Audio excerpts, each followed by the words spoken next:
Hello. Today I'll be fixing this TI-83. I have been having trouble with it recently. Sometimes it doesn't turn on, sometimes it does. I replaced the batteries and put in a fresh pair of AAAs. However, it still doesn't seem to work, and at this point it doesn't turn on at all. Let's see if I can take this apart and see what's wrong with it. So, first thing I will do is take out the batteries. These ones are brand new.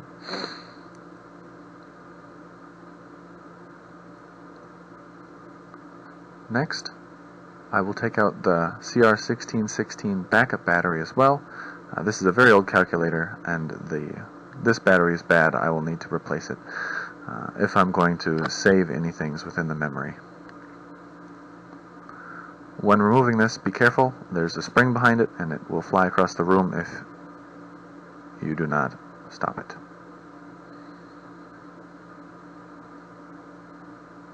For this next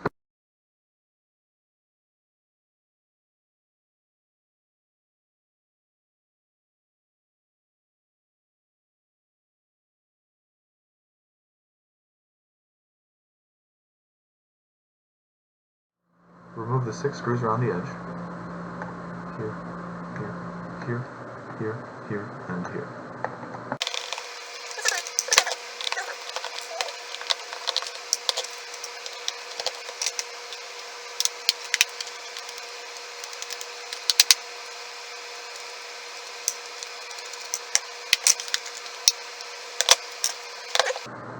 Now,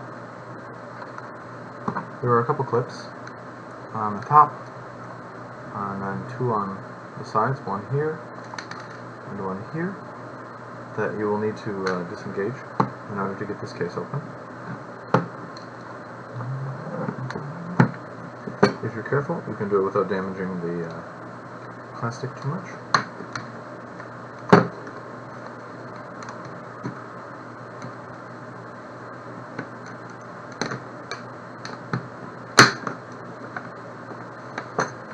Now you see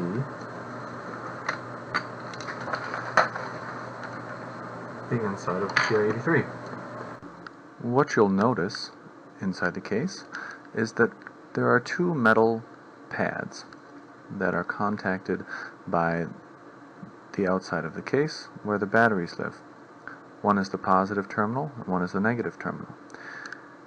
Here you can see, hopefully you can see,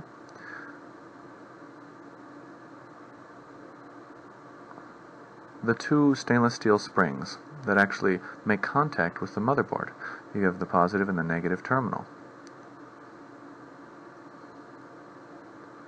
The big problem with this is that because of the design, there is some convenient planned obsolescence within this instrument.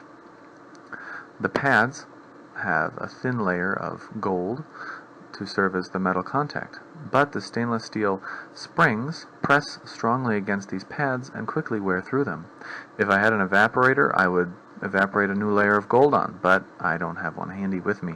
So, what I'm going to do instead is put a small pad of solder on instead. This is a risky move because it could do some damage to the motherboard if I'm not very careful.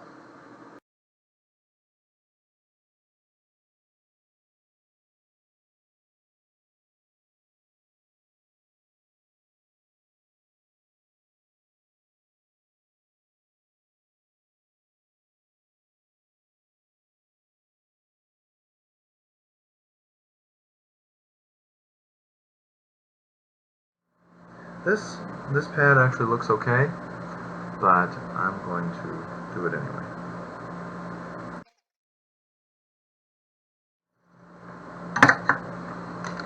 Okay, that was very quick. Now let's take a look at the soldering job. There, you can see the new solder pad here and here.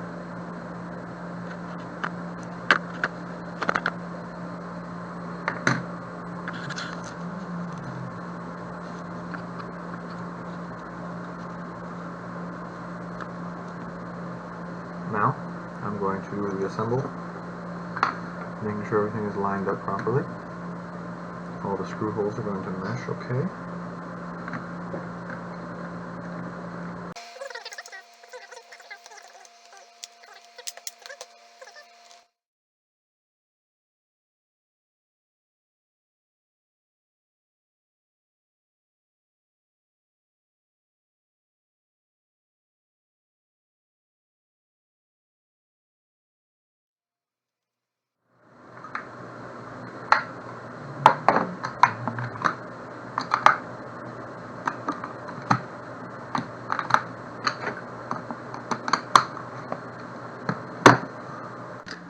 At this point, we have it all reassembled. Let's see if it works.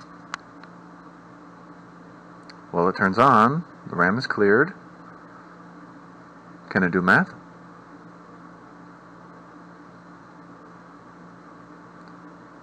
Yes, it can. Excellent. So it turns out it was just a power issue, and we had to fix the contacts between the battery terminals and the motherboard. Great.